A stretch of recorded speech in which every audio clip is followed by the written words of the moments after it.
Okay. Hi, everyone. Hopefully, you guys can hear me. And we started a little early. Obviously, it's just me right now. So, just double checking, make sure you guys can hear me okay, or that the recording can hear me okay. All right. So, basically, for anybody who will be watching this recorded, this is just a July 4th live stream. So, happy July 4th. And I hope someone can tune in and we can start chatting about these topics I have here in front of me. This will be about solo RPGs. That's what my channel is about. And this is my first live stream on YouTube. Essentially, it's been I've done it a couple times on Twitch a while ago, but that didn't like pan out. So I'm trying it here.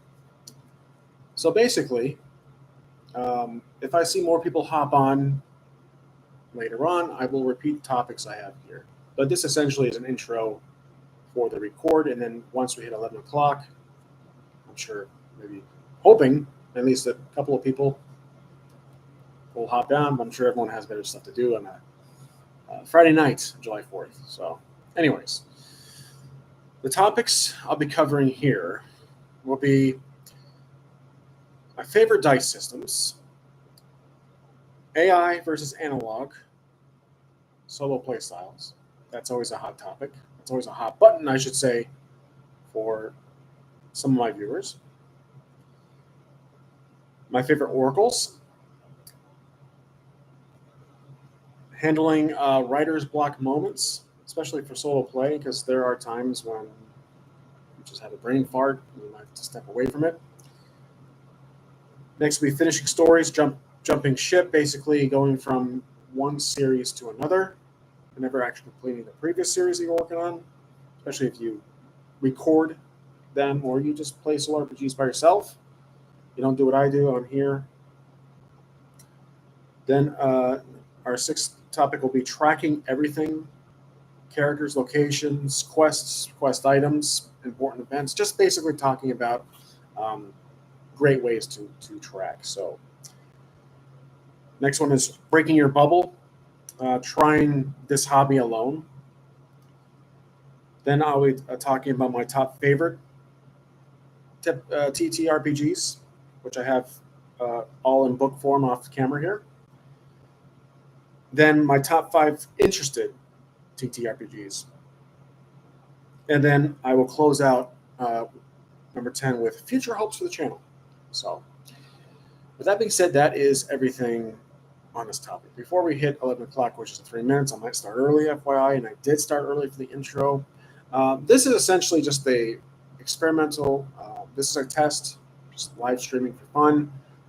Not sure how this will go, but I do hope to have some engagement, people who can chat and talk about these relevant topics. I'm not approaching this as an expert by any means. I am going to be attempting to discuss all of these from my point of view. From what I've learned so far, this past year and a half plus of playing RPG solo, and hoping to get the interaction on here. So let's begin. It's 10:59, 10:58. So again, there's nobody online right now, but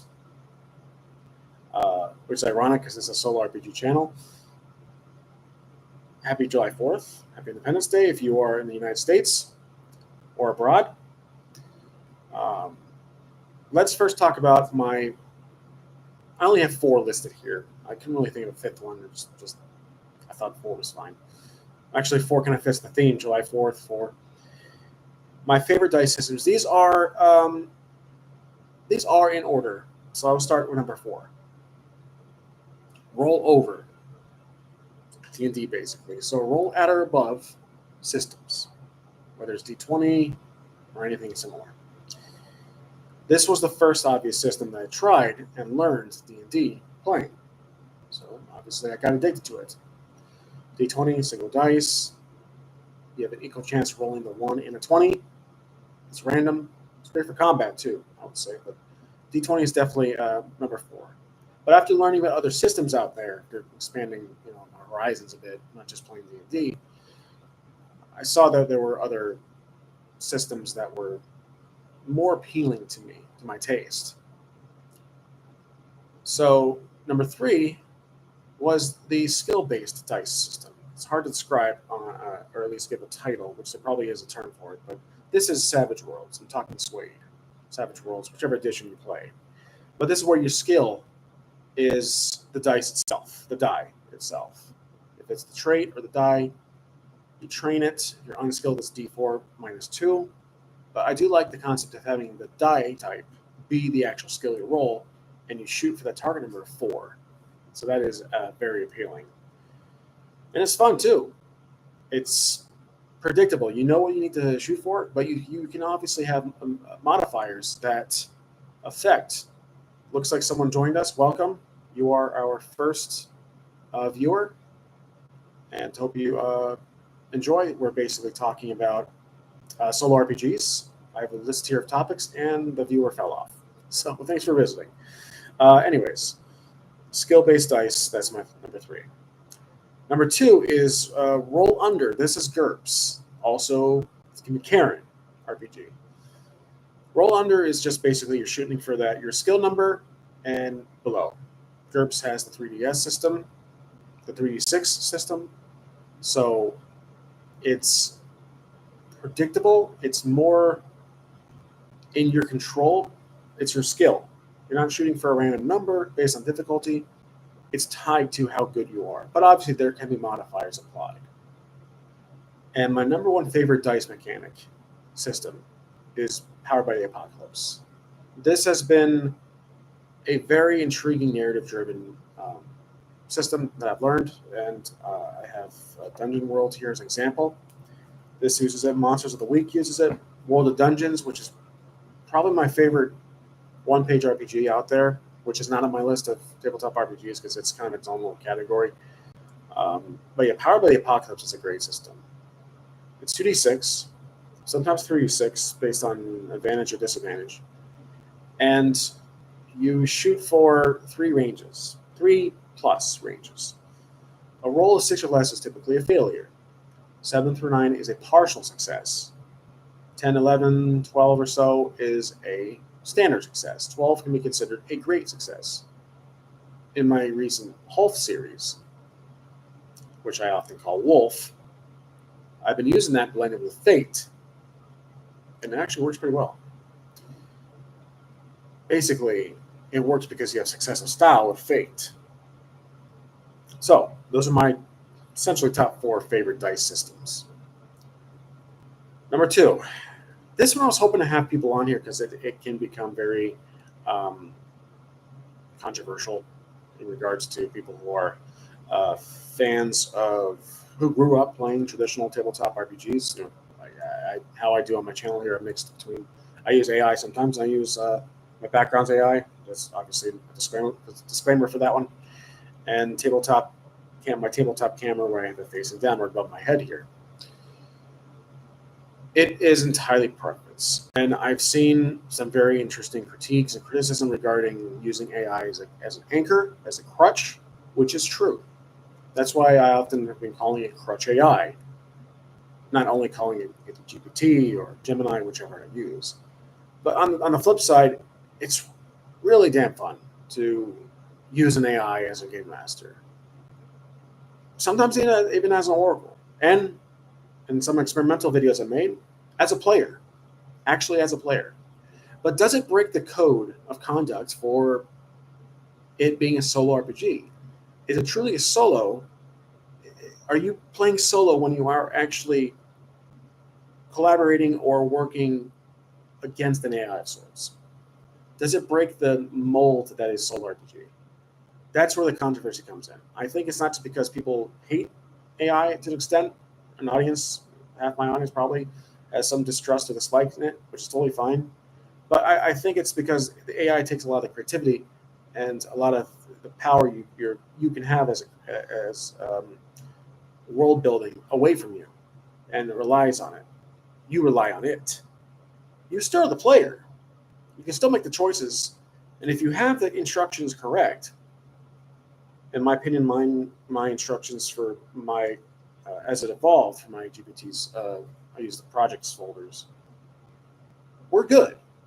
It had a dice skill. It would call for skill rolls often. It would let me take control of my player, and it was a collaborative effect. I would take control of the story as a story hack, and then it would continue off of that. So, again, on the flip side, it's fun. It's my channel. I can do what I want with it, but I need to understand that it's not for everybody. The AI is often thrown aside and not really it's looked down upon from people who just prefer to just see me play on the table here, which I've been doing for the past 5 or 6 more episodes of Hulf. The whole series I started with AI. I started a lot of it actually, and after I noticed that the not hate or bounce back from the audience, but I saw a few comments that were like, "Oh, I'm not really interested in this one." So I was thinking, okay, well, let me jump over to analog. And I also noticed that there were less views on the AI, and I always try to mention with AI in the title so that I don't cause distrust to my viewers. I don't trick them into be like, oh, this is an AI video. Come on, man, put it in the title, which I did. I try to remember to do. So when I jumped over to analog and removed the AI mention, analog meaning advanced tabletop view, it worked. There were more views, and there were more engagement. There were more likes, and I saw an uptick back to normal with my pattern of subscribe count increase, which is great. So I'm at 591, I think, 590 plus, and I think when I get to 600, I will do a thank you video. I did one for 500 some time ago, so that's great, and it shows I think more of my audience prefers, maybe 60 or 70% prefer just traditional analog play, which is fine. And to be honest, I enjoy either way. I'm always in the zone either way. Like I enjoy AI, but I also enjoy experiencing what I would be nostalgic to me, but I didn't grow up playing RPGs back in the 90s or 80s. So like I don't have that experience playing RPGs back then. And I've mentioned that many times on the channel. So let's move on, because again, that would have been more engaging. That I wish it was more engaging on here, but obviously it's July 4th. Maybe this was bad timing on my part, but I wanted to give this a try nevertheless. Next is my 4 favorite oracles. These can be, I'm going to consider them in order. When I was writing this list down, I didn't really consider that I thought it might happen, but wasn't really writing them in specific order. But now I see it. It is in a certain order. So number 4 is the blue or red 2d6s. Blue would be yes. Red would be no. You ask a question whether it's open or closed, and you would roll it based on likelihood. If it is a 50-50 question, you roll 2, yes or no. The higher would be the yes. The lower would be the no. And I'm sorry, the highest result would be your answer. The lowest result you disregard. But if you think there'll be a strong yes, you would use advantage. So 3d6, 2 blues, 1 red, and you would choose the highest blue. Or no can still exceed. Same thing with red. If it's unlikely, you would choose the highest result, but you have a chance of it being a stronger no. That's basically how it works. Now, the downside of this is ties, and ties would just be a partial yes or a partial. You would instill it. You would have to put in some kind of circumstance or setback for the answer. It's more open for interpretation. So that's a downside to this mechanic. That's why it's number 4. And my next one is the Mythic GM cheat sheet, which is right here. This is a great compressed version of the entire book. So I found this online, I think on Itch, some time ago.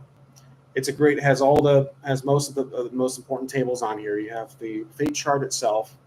You have the meeting tables, actions for action 1 and 2.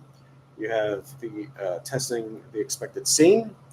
There is also the chaos factor considered. You have scene adjustment table, and then random event focus table. I don't use this enough, but I do recommend it. I just cannot remember who made this or who compressed this. Someone obviously was nice enough to do so online to make it available for fellow players. So that's the Mythic GM second edition cheat sheet. Next is what I use the most, and it is my own just D100. You ask the question, you try to predict a probability, so a percentage, 50-50 usually means you don't really know the likelihood of it, and 50 or less is a yes. The result has to be at or below to be a yes. Above, 1 or above your percentage is a no. The lower 10% is a strong yes.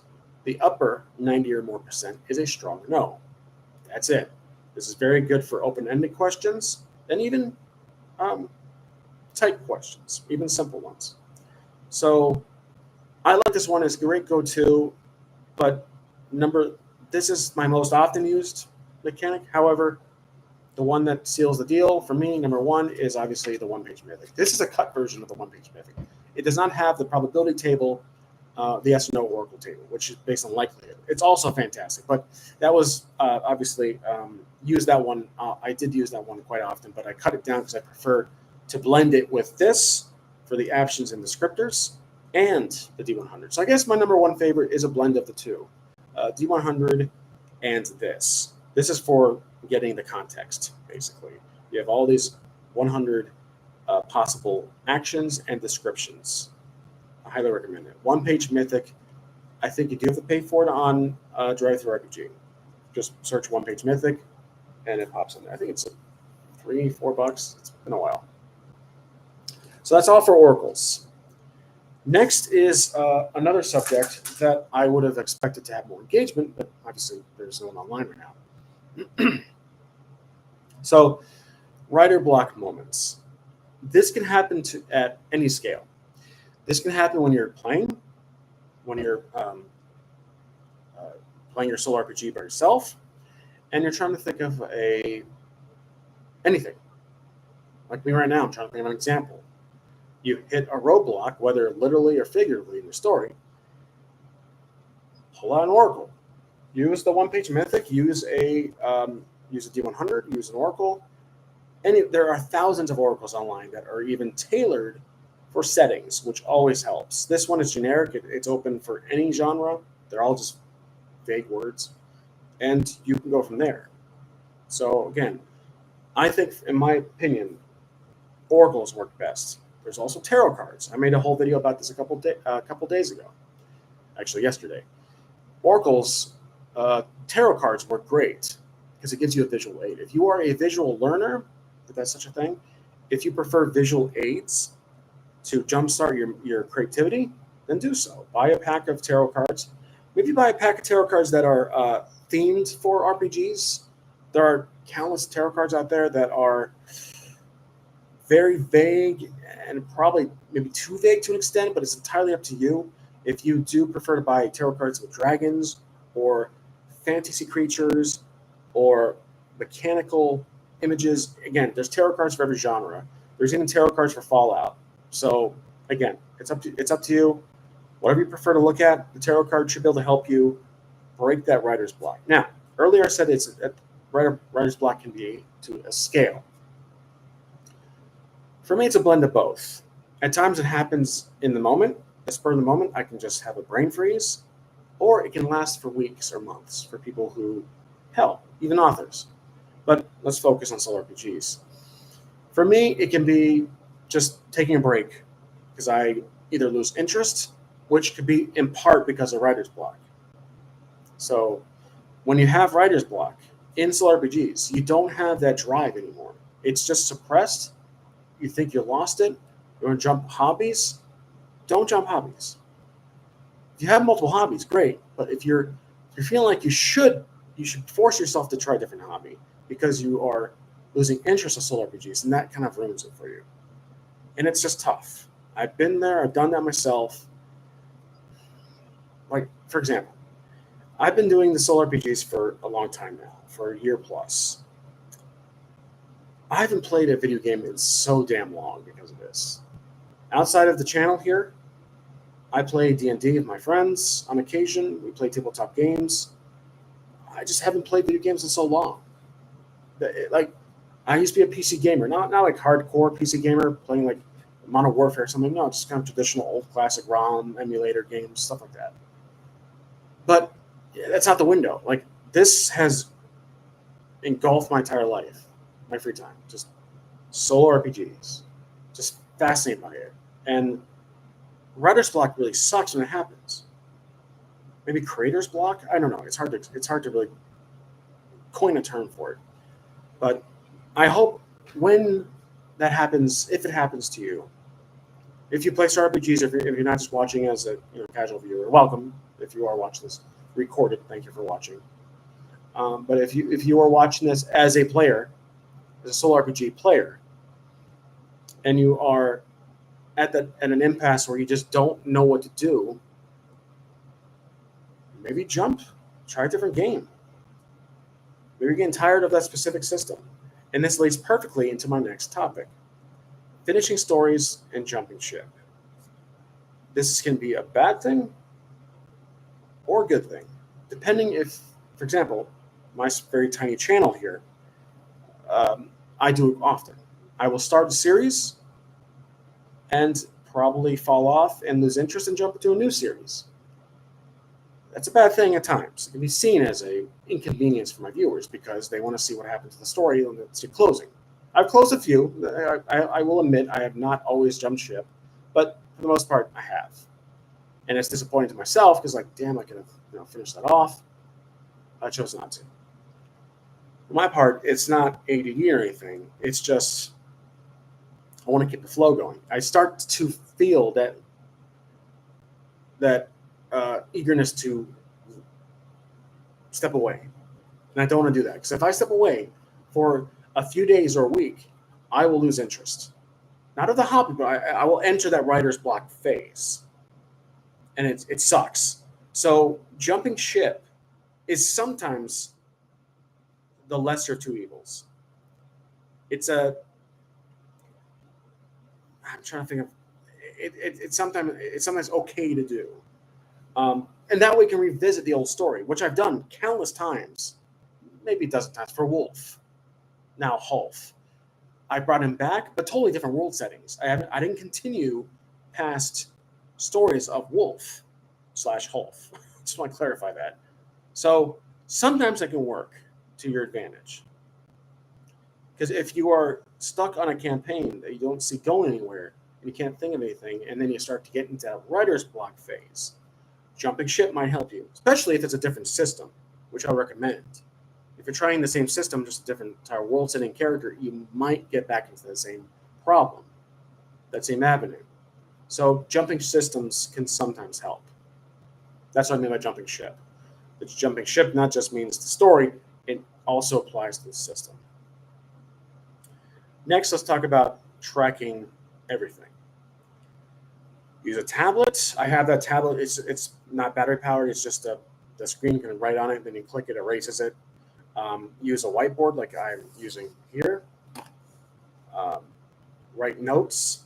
Track everything on a master list. I do it to an extent for Wolf, my Hulf campaign. Characters, locations, factions, eventually quest items. Quest if you want to track your progress. You can track story threads, which is a whole GM emulator tactic mechanic. With numbers, too, that we can roll at it, which, again, is a GM mechanic, is a GM emulator mechanic.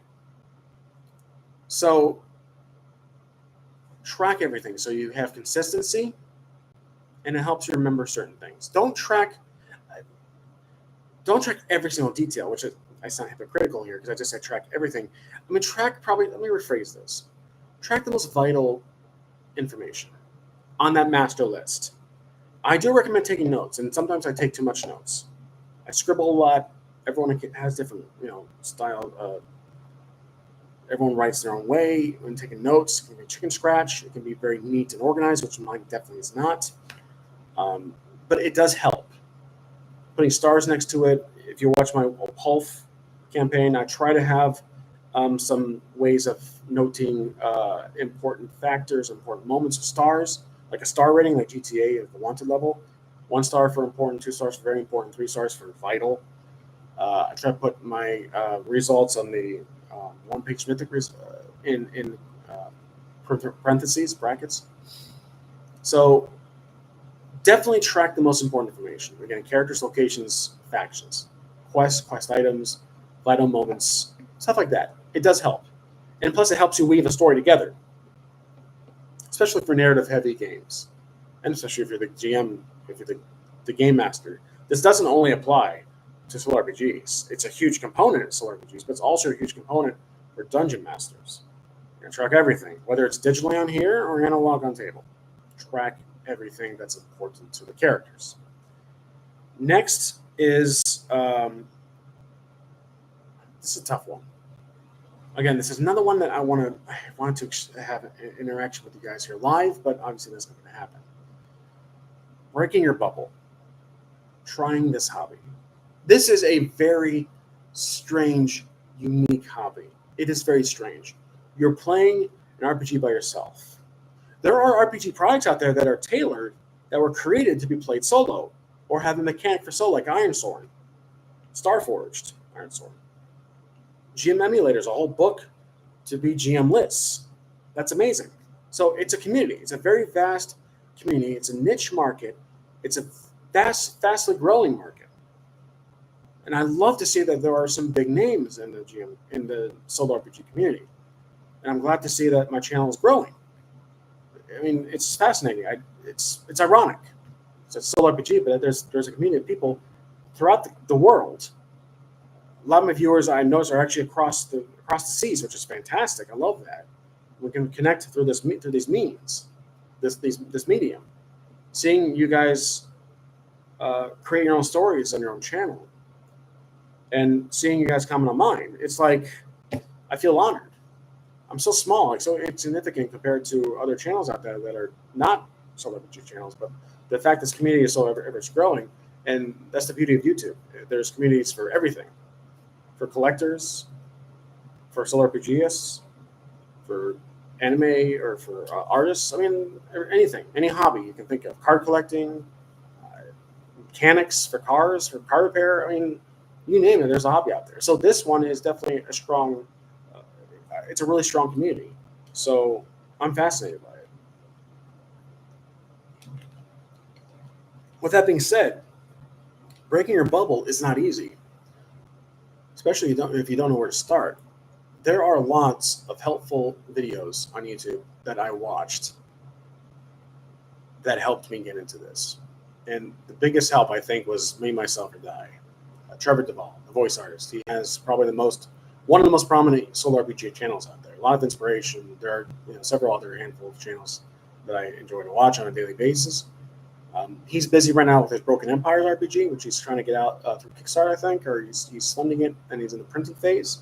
So he has his own literal RPG, like Kirker Roll does with Daggerheart. But they're team based. They're in person play. They're not really solo RPG. But going back to Trevor Duvall, if you are tempted to try this out, like if you caught my channel or you caught anyone else channel into solo RPGing, welcome. There's no formal greeting. There's no official community. It's just a ever-growing community of random people out there that try this hobby. Because a lot of us try this in person and don't talk about it. I mean, how do you talk about this to people? Like, I don't even think I mentioned this to a lot of people I know. A handful of friends that I have. My family, a couple of my family members know about it. And they're dumbfounded by it. They're confused. And I don't blame them. It's like, what do you say? I play RPGs by myself. It is, however, a tactic to strengthen your DM skills. It truly is. You try out your own world setting, and you see what happens to characters, and that way you can morph it around those events. You can strengthen any plot holes, any problems. You can keep discovering new ways to break your own mold, to break your own world with this mechanic. and it's especially strong. The biggest purpose of solo RPGs is for people who don't have access to communities locally to play, especially in rural areas. I think that might be the biggest take is that I've noticed there are lots of RPG channels out there, YouTube channels that mention they live in rural areas, and this is the only way to enjoy the love and nostalgia of RPGs since the D&D days, and that's fantastic. So whether you live in the city, whether you're like me and I'm an introvert, I don't have a lot of friends outside of here, only a handful, or like me, then solo RPGs might be for you. It's just breaking the bubble to try it out. Try it in person. Obviously, you don't have to record yourself. If you want to record yourself as note taking, that's totally acceptable, like an audio recorder or in camera, to see how you react to your own events. Like, oh, I can try this next time. Obviously, that breaks your bubble. You're breaking your bubble right there, just trying out the RPGs. Obviously, there is some, I have spent some money on these books that I have off camera here, and I, collected. That's just because I love collecting things from time to time. Obviously, they're used, so I'm not spending hundreds of dollars on some sealed edition of D&D. That'd be great, but I just don't want to try. I don't want to waste money like that. It's hard to talk about without really any engagement because I'm not an expert in this stuff. I really wanted to see how people play solo RPGs by themselves, what they do it for, if it's to strengthen them, if they are DM for life and they try this mechanic to test their world setting out, their campaign, more power to them. So whatever reason, it also increases your storytelling skills. I'd say it strengthens your problem solving skills, your improvisation skills, your acting, role playing, and just testing out, experimenting, having fun. So the biggest thing for me was that it's fun. I see it's enlightening. I see it as a way to just enjoy myself without worrying about the real world. It's like watching a movie, but you are in control as a director, writer, producer, and actor. You are the Tommy Wiseau of this story. You are making the movie however bad you want it or however good you want it. So I say Tommy Wiseau because I'm a fan of bad movies, or Steven Seagal, minus what he's done, outside of his acting. It's a different story. But basically using as a reference of people who do everything in the production, and I come from a filmmaking background, so I like to use those analogies from time to time, calling it scenes, camera angles, etc. That really works well in this environment because you are creating a story. You're creating a foundation for your character to eventually walk through. And using, for me, movie analogies or puns or such helps me craft the story. And so I think for me, breaking the bubble wasn't too difficult. It was just trying to get into D&D at first. That was the real jump I had to do because I was going from playing just occasional PC games, not much on console in some respects, but going from that to solo RPGs, or I'm sorry, to just traditional D&D with friends in groups at game stores or in person, at their house or something, and then discovering this mechanic. So I discovered this after I was well into playing D&D. It was Trevor. It was when me, myself, and I. I'm like, this guy's playing D&D by himself, or he's playing different games by himself. But it was so exhilarating, like seeing the excitement with it. I tried it myself, started trying it with AI. I'm like, this can work. And I branched off into analog play and occasionally back to AI at times. It was fascinating. So again, I trying this hobby out has been the best choice I've made in years. And I wish I was talking to you guys in person here or live, but that's okay. So next, the final two before my closing, which is my future hopes of the channel, are my favorite top 5 systems, RPGs, and then my top 5 interested RPGs, which ones I have barely tried or just know about or saw. And I do have copies of, before I lose my voice here, I'm just drinking some water and hydronate. So these are in no particular order, but let's talk about them. Let me make some room here. Okay.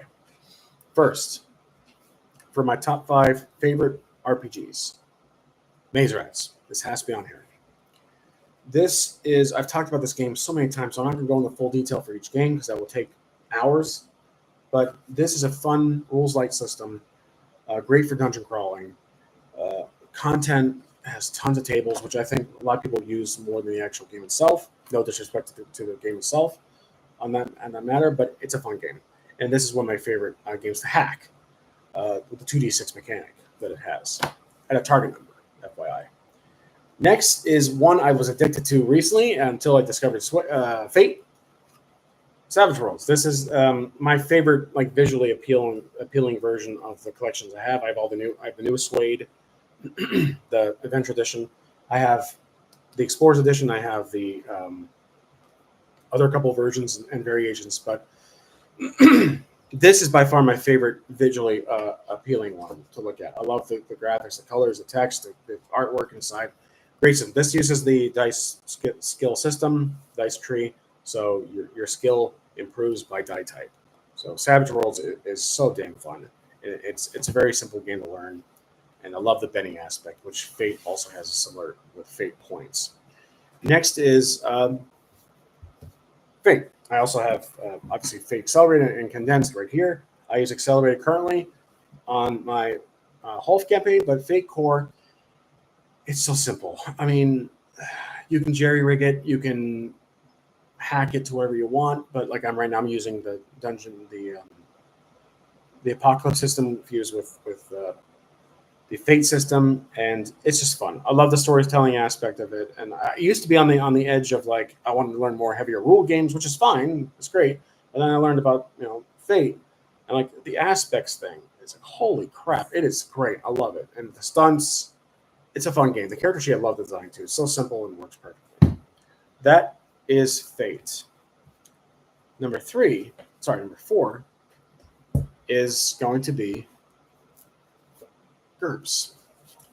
I don't think I actually played GURPS fully on my channel. I've done some character creation videos, I think, and I've talked about GURPS a lot. But GURPS is fun. The 3DS mechanic can get a little too centralized, if that makes sense. Like you're rolling around the middle of the bell curve, so you're more often successful in your rolls. It's not as chaotic as D20 can be, but that's again no cutback, no disrespect to the system. It is a universal system, like Fate, Suede. I mean, so far Maze Rats obviously is more tailored for dungeon crawl, for fantasy, but GURPS is a great universal system. There's countless resources and supplements for other world settings GURPS uses. Excuse me. It's a skill-based game. That's definitely worth a cut right there. It's a skill-based game. And this is the basic. This is the 3rd edition, I think. That is currently on the 4th, but this is the 3rd edition revised. And it has everything in here. Great. It's a great game. The skills, takes a while to make the character. It's a point-buy system, so it's not an easy system to learn. But once you get the rolls down, it can be. Then my final favorite is, of course, D&D, but specifically the Rule Cyclopedia. I love this system, and out of all the D&D branches in the tree, the D&D tree, BECMI has become my favorite. There's the advanced line, there's the BECMI line, there's the occasional re-release of D&D, and then there's the 3.3, 3.5, 4, which is supposedly the most hated version, or not talked about, like Voldemort, and then 5, then 5.5 or 1, whatever it's called now. But yeah, I love the BECMI. This book is, for the most part, up to Immortals, not all of Immortals, but it has everything up to Immortals, from basic, expert, companion, masters, and then some context for Immortals. But it is fun. It is so fun. This is has THAC0, and D20. You can roll at or below for your skills. It is just heavy, a good amount of rules, also mixed with narrative. So that is my only real D&D mention for this entire video, besides me talking about how I got into solo RPGs. Next is my top 5 interested tabletop RPGs. You'll see me kind of leaning over the camera here. They're kind of off camera. Okay, so I went through my collection. I have a few dozens of old books. And I'm like, okay, which systems are the most appealing? I have skimmed through, and I know the very, very basics of, to an extent. The first one is, I think, from TSR. This is Dragon Quest. I think this is after they acquired the game. I don't know the complete history, but this game is more tactile, I think, from what I'm judging here. It has attributes to an extent, but it is very, very nostalgic, and it is very focused on tactical combat. So I don't know, maybe this is a precursor to 4.0, Dragon D&D 4. I don't know. That's just me theorizing. But yeah, this is the book cover looks great, and I got hooked on it for a while. I skimmed it. This is the third edition here, and it is a fascinating turnaround or a sidestep for TSR back when D&D was popular. So yeah, that's Dragon Quest. Not much about this online though. Not much info. There is info per se, but not much not a big fan base behind this one. Next is another one that's quiet but also known. I think it's based on the Stormbringer. I forgot the name of it, but this is the fourth version in the Storm series. I forgot the name. My apologies. But this is Elric. I talked about this for some time. It's another game I was addicted in. So I have all these games I have. There are select ones I'm addicted. Suede, Fate, Elric, and Beckme at times. Elric is a fun game similar to it's Chaosium, so it has the basic role-playing system built into it, and it has a skill point buy system to build your character. So to build your character, it takes some time, and it's a D100 game, so you roll at or below. This one's probably out of all the my top 5 here interested RPGs. This one I had the most time playing with off camera, and I did make a couple characters I think on camera, and it has this great little bookmark that has pages numbers for parts of the book. So Elric is definitely my favorite, probably all-around favorite for this list. Next is my most intriguing one because it is very complicated beyond me, and I'm not going to lie. I will have trouble trying to learn this, but this is a Palladium. Palladium, Palladium, however you pronounce it. I call it Palladium. I call it Palladium at times. This game is fascinating. I just can't wrap my head around it. It has everything. The cover is so nostalgic. I love how complicated it seems to be.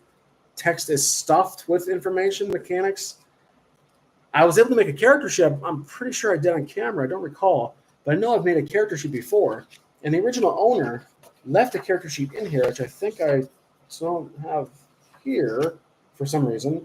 But the guy's handwriting, or girls, don't really know, but their handwriting was fascinating and perfect on a grid paper. That's what got me inspired. I was looking at this local bookstore, and I saw the character sheet. I'm like, holy crap, that's a grid paper with this perfect handwriting that goes printed. That's what got me hooked on it. And I was going through it, like, this game is so overly complicated. And from what I've heard online, even the combat mechanic confuses veteran players. That's what I love about it. And yeah, the book is a little worn out, but it's still, like Elric, I'm just fascinated by it. But definitely the most intriguing one that I just won't even try to learn. I probably should, but like I tried many times, and I just couldn't get my grasp. So the next two are actually boxed versions, box games. 2300 AD. This is Man's Battle for the Stars, and it is a fascinating sci-fi tabletop RPG with, I think, moderately difficult rules. Again, this is one I didn't really. I think I did make a character on this one, but it has 2 books in here. It has this Adventurer's Guide to make a character. It's a full star system in here. It's a full context of items, pricing, inventory, all that stuff. I make a character, and yep, here's a character sheet. So it's been a while, but yeah, I did try to make a character here. I never actually finished, but it's a interesting character sheet design. Oh, and that's my little camera up there. If you guys see it, the cable is just hanging here. So that is 2300 AD. It's a sci-fi game, for what it looks like, and there's also the director's guide. I call the director as the game master. And the final interesting game is another sci-fi game. And I just grab this off camera here. Might have to reach over, climb over camera. There we go. Okay. Star Frontiers, but this is the Alpha Dawn version. I noticed this actually has quite the following. It's another TSR game. The last game was GDW. My apologies, I didn't mention that. But this one is from the creators of the producer of Dungeons and Dragons. This is a one I actually have skimmed through and made a character sheet. This one's also more tactile-ish, but it's basically kind of your like 80s, 70s, 80s cheesy sci-fi movie style RPG. And it is, again, the picture is fascinating. The text is all bold and almost like a textbook. The artwork is great. I love the rules. It's not too complicated. There is this advanced and basic expanding game rules and the basic game rules. I do recommend going for the after learning how to play the basic ones with narrative heavy. You can then jump over to the advanced one, and it comes with a map and it comes with everything else in this box set. But these two sci-fi ones I couldn't resist, and I want to talk about it. Now, no one has logged in yet. No one has been watching yet. So, probably because I have it limited to subscribers. Maybe next time I'll have it open to the public, or at least to comment. Viewers can take part, but obviously people are either asleep or spend time with family. Now, my final topic is future hopes of the channel. This one I've talked about before. It is very vague. I won't stick on it too long because, again, this was another one that would have great engagement. Admittedly, I have spent some money to improve my production. Audio is still a problem, but the camera rig here, the camera itself, the little camera light, the laptop itself, the occasional change of scenery on the pad here, on the game pad, I have tried to make some improvements. But ultimately, it is I want to have a studio. I want to have a larger table, more room for the computer, more room for the content on the table itself, and a background. Not this keyed out AI background, but an actual background with shelvings and my nerdy stuff like games. That would be my ideal in a multi-camera production. So the camera here, the camera you guys are looking at, other cameras to show specifically like a dice roll, the dice tray on the side. That's my dream, to have that studio.